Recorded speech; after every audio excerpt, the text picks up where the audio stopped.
Welcome guys, you are watching Juris Tales and this is me सागर चन्ना।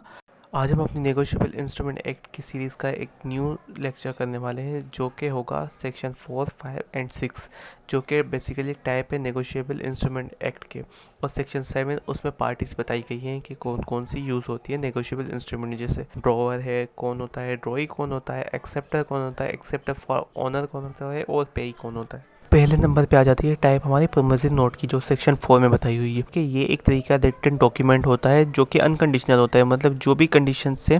वो पहले से उसमें डिफाइन की गई होती है प्रोमिसरी नोट में, और इस तरीके की कंडीशंस नहीं रखी जाती। जैसे कॉन्टीजेंट कॉन्ट्रैक्ट्स में हमने पढ़ा था कि ये इवेंट होगा तो फिर उसकी स्पेसिफिक परफॉर्मेंस होगी, नहीं, इस तरीके का कोई भी कंडीशन प्रोमिसरी नोट में नहीं रखी जाती, ये अनकंडीशनल होते हैं। इसमें ये होता है कि एक पार्टी ने दूसरी पार्टी से कोई अमाउंट बोरो की, अब उसे उसकी रीपेमेंट करनी है, तो फिर जो है वो जिस पार्टी ने बोरो किया है वो ये अंडरटेक लेती है मैं आपसे ये पेमेंट ले रहा हूँ और आपको ये जो है आपको पे बैक करूँगा। फिर वो ऑन डिमांड पे भी हो सकती है, यानी जिससे उसने लिए वो डिमांड करे और उसकी पेमेंट कर दे, या फिर जो है उसकी स्पेसिफिक डेट जो है वो उस प्रोमिसरी नोट में वो मेंशन कर देते हैं कि इस जो है फॉर एग्जांपल ये 16 अगस्त को पेमेंट मैं आपको वापस कर दूँगा। तो ये इस तरीके का होता है, लेकिन इसमें जो है कंडीशन कोई हम ऐड नहीं कर सकते। सेकेंड टाइप सेक्शन 5 में बताई हुई है बिल ऑफ एक्सचेंज। ऑर्डर दिया जाता है पेमेंट करने का, एक पार्टी दूसरी पार्टी को देती है कि एक पार्टी जो है वो रिक्वेस्ट वगैरह नहीं करती, सिर्फ डायरेक्ट ऑर्डर देती है जिसमें कोई भी लीनियंसी वगैरह नहीं होती कि आपने मुझसे ये पैसे लिए थे आप उसकी पेमेंट कर दें। अब उसमें क्या होता है कि ये सारा अनकंडीशनल होता है, मतलब सर्टेन इवेंट वहाँ पे डिफाइन किया होता है कि इस इवेंट पे जो है आपने पेमेंट करनी है, सर्टेन पार्टी डिफाइन की गई होती है, इस बंदे को आपने पेमेंट करनी है। यानी ऑर्डर जो है बिल्कुल क्लियर होना चाहिए, उसकी प्रॉपर डिस्क्रिप्शन होनी चाहिए कि किस तरीके से किस इंसान को वो देनी है पेमेंट, क्योंकि ये एक तरीके का ऑर्डर है। और सेकंड, इसमें जो इंटरेस्ट भी दिया जा सकता है, यानी जो ऑर्डर दे रहा है वो उसमें ये भी लिख सकता है कि आपने इतनी अमाउंट मुझसे ली थी, आप इतना उसमें इंटरेस्ट ऐड करके इतनी अमाउंट मुझे पे करोगे, या उसमें करेंसी डिफरेंस हो सकती है, यानी ड्रॉवर जो है वो जो ऑर्डर दे रहा है वो यूएसए से, और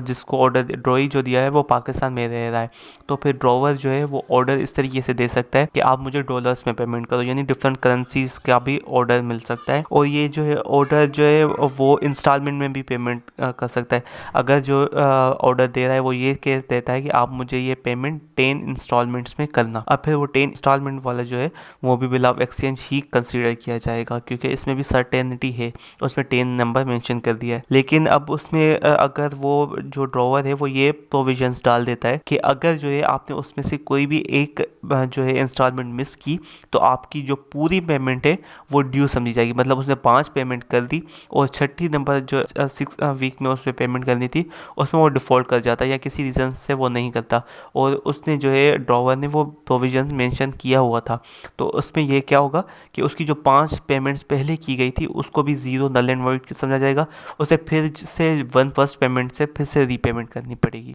और आगे इस सेक्शन में ये भी मेंशन किया गया है कि जो ऑर्डर है वो किसी स्पेसिफिक फंड से रिलेटेड किया गया है कि इस फंड में आपको पेमेंट करनी है, लेकिन उसको भी अनकंडीशनल नहीं समझा जाएगा। उसको अनकंडीशनल तब समझा जाएगा जब उस इंस्ट्रूमेंट, यानी वो ऑर्डर तो है लेकिन ऑर्डर में प्रॉपर डिस्क्रिप्शन प्रोवाइड की जाएगी कि इस तरीके से इस डेट को या जब मैं आपको डिमांड करूँगा तो आपको पेमेंट उसको करनी है, तो फिर वो समझा जाएगा कि वो बिल ऑफ एक्सचेंज है। उसके अलावा फिर दूसरी कंडीशन इसमें ये आ जाती है कि जो पेई मेंशन की गई है, मतलब जिसको पेमेंट करनी थी वो एग्जिस्ट ही नहीं करता या फिक्शनल एक पार्टी का नाम मेंशन कर दिया गया है, तो फिर जो ड्रॉई होगा वो उसको पेमेंट करेगा जो वो नेगोशिएबल इंस्ट्रूमेंट होल्ड कर रहा होगा, जिसे हम बेयरर भी कहते हैं, मतलब जिसके पास नेगोशिएबल इंस्ट्रूमेंट होगा। अब चेक भी जो है वो एक तरीके का बिल ऑफ एक्सचेंज है, और सारे चेक जो होते हैं वो बिल ऑफ एक्सचेंज ही होते हैं, लेकिन सारे बिल ऑफ एक्सचेंज होते हैं वो चेक नहीं होते। तो अब चेक में जो होता है कि बिल ऑफ एक्सचेंज की टाइप तो है, लेकिन इसमें जो ऑर्डर दिया जाता है वो किसी एक स्पेसिफिक बैंक को दिया जाता है कि आप एक थर्ड पार्टी या पेई को जो है पेमेंट करो।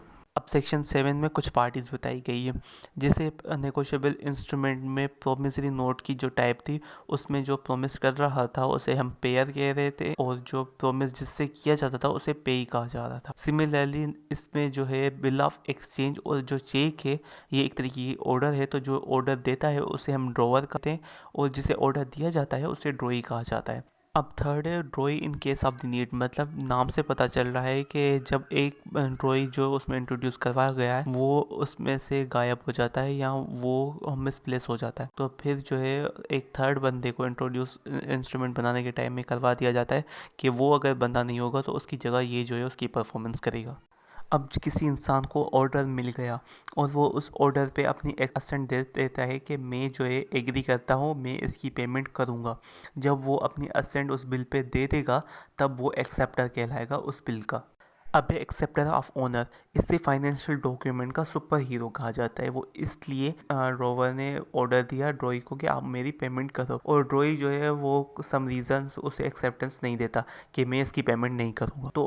उसके बाद जो है डॉक्यूमेंट बनाने के टाइम में उस पार्टी को इंट्रोड्यूस नहीं करवाया गया था, लेकिन वो थर्ड पार्टी जो है वो इन्वॉल्व होती है और वो गुड फेथ में आके ये बोल देती है कि मैं इसकी फ़िलहाल परफॉर्मेंस कर देता हूँ